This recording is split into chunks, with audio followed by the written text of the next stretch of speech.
ایشون میگه خاک پای مردم ایران.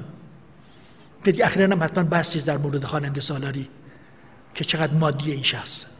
خب حق داره، بخواد پول در بیاره. هم که مثل رجبی اولاغ نیستن که برنامه مجانی بزنه، بخواد پول در بیاره و حقش هم هست و کسی مربوط نیست. دولت‌آبادی جمله جالبی داره، میگه مردم به راستی خود مردم، نه بازتاب بیجان شده آن از دهن یاوه گویان. گل سرخی جمله جالبتری داره، میگه باید رنج برد، باید دوست داشت، باید رنج را شناخت و مردم را دوست داشت. تا مردم را دوست داشت، تا رنج نبری مردم رو نمیتونی دوست داشته باشی. هنرمندی که میگه من مردمی من به ولی بلیط 40,000 تومنه، این فقط داره با مردم بازی میکنه. بعد ایشون در جای دیگه فرمودن که دیگه همه میدونن سکوت کبیر صحرا، پول اون قشبه نواز خورد آبشوری که تو گرگان گریه میکرد. میگفت استاد میره سراغش، میگه بریم با هم خونه یه حالی بکنیم. میرن و قشمری میزنه، بعد تو سکوت کبیر صحرا استفاده میکنه، میلیون ها تومان فروش میره، 500,000 تومانی ناقابل به این پیرمرد نمیده. هر چی هم تلفن میزنه جواب نمیده. تو گرگان گریه میکرد. بعد این خاک پای مردم ایرانه. یا اون بیکشه‌خوانی بدبخت تو نوار که حتما شنیدید، 10,000 تومان از پلا میره ولی بگو نیست. پس مردم به راستی خود مردم، نه بازتاب بیجان شده آن از دهن یاوه گویان. ایشون در جایی دیگه در ارتباط با فرهنگفر فرمودن که ایشون قلندر متفکری بود. من نمیدونم شما معنی قلندر میدونید یا نه. اگه به حافظ بگن قلندر، من با اکرام میپذیرم. قلندر یعنی مرد بسیار آزاده، اصلا متعلق به هیچی نیست، به هیچی تعلق نداره، و اما متفکر. اگه منظور از متفکر فکر کننده است، قاطر هم فکر میکنه. شما اگه برید کوه، این قاطر پاش رو تیزی سنگ نمیذاره، بغل سنگ میذاره. اگه از منظور فکر کننده است، قاطر هم فکر میکنه. اما اگه منظور از متفکر اندیشمنده، درخت دی فاطمه خانم اوفینا، این وری چیزم اوفینا، اون وری چیزم اوفینا، وای این میتونه یه متفکر بگه اندیشمند باشه؟ و اما این بابا رو اول معرفی کنی، وقتی که طرف خالی بنده.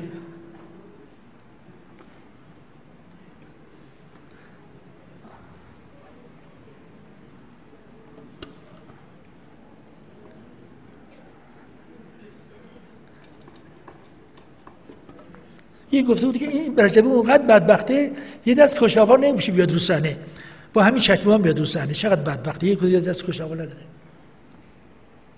هر کس به قدر پشمش پر کرد متکا را.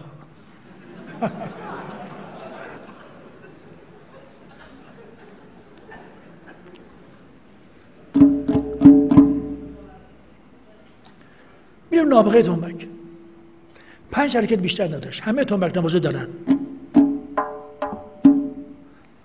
آخر رضا طبق معمول ریخت به عقب بله. ایشون 2 میزان در 2/4 بره، 2 میزان در 6/8. بقیه رو همه رو دارن.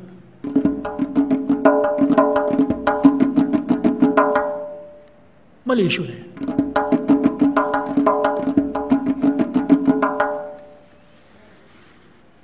حالا ما اینو بستش میدیم، پس لابد من سوپر نابغم. یه بار دیگه میزنم.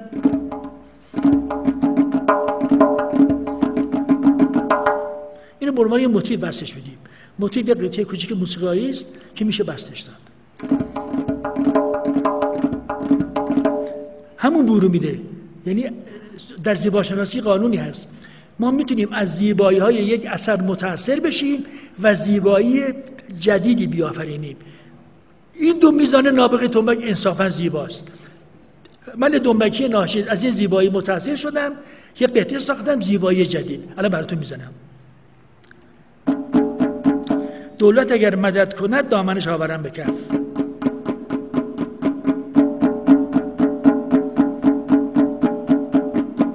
من احتیاج به 3 ماه استراحت دارم در ساحل کود دزور با میزبانی خانم جنیفر لوپز، چه دوباره بتونه دستام قدرت پیدا کنه.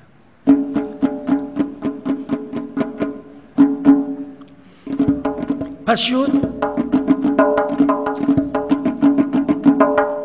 این ما بستش میدیم. پس لابد من سوپر نابغم.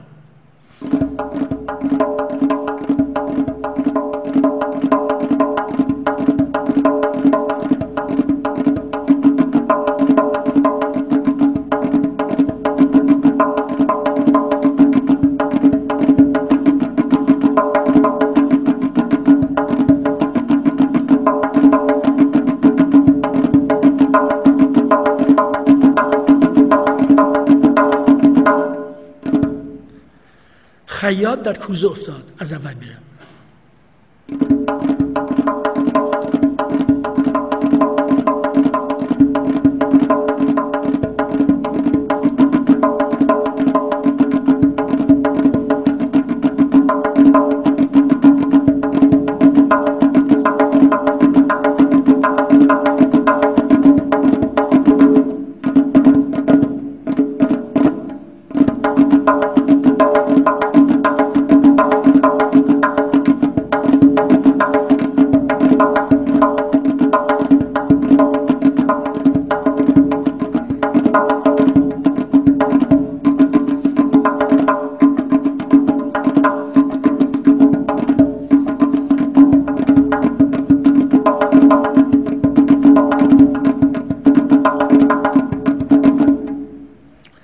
دستم میلرزه.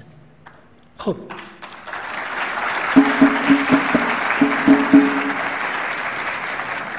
من اخیراً دکتر مغز اعصاب میرم. اعصابم به شدت ضعیفه. یه بار دیگه میزنم.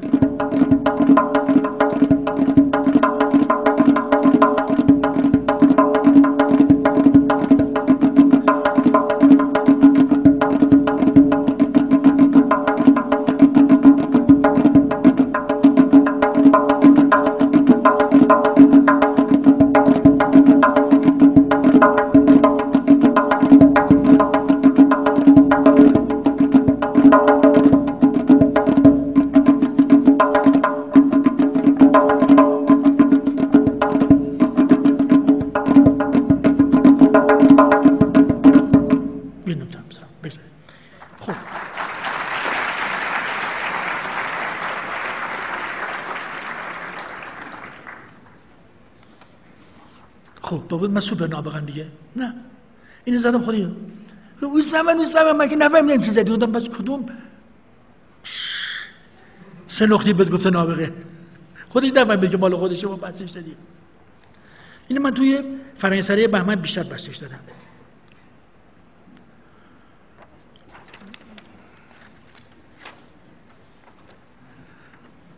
و اما جناب آقای علیزاده حسین جون، علیزاده حسین جون، یه سری هست شاعر تنبک، ایشان سیگار را هنرمندانه بر گوشه لبش می نهاد. چرا چه تنبک داره؟ دو کار دیگر هم هنرمندانه میکرد. چه اونها نگفتی؟ هنرمندانه میخورد و هنرمندانه میکشید. خب این سیگار گوشه اینجا چه رد مندون داره؟ بعد این جناب آقای علیزاده در مراسم بزرگداشت پروفسور تنبک اسماعیلی شرکت میکنه. یه خالیبند وقاحت پیشه میره پشت میکروفون میگه خداوندگار ریتم. اسماعیلی به اعتقاد من مسخره ترین، چیپ ترین و ارزان ترین تشت بکوب تاریخه. تکرار میکنم، چیپ ترین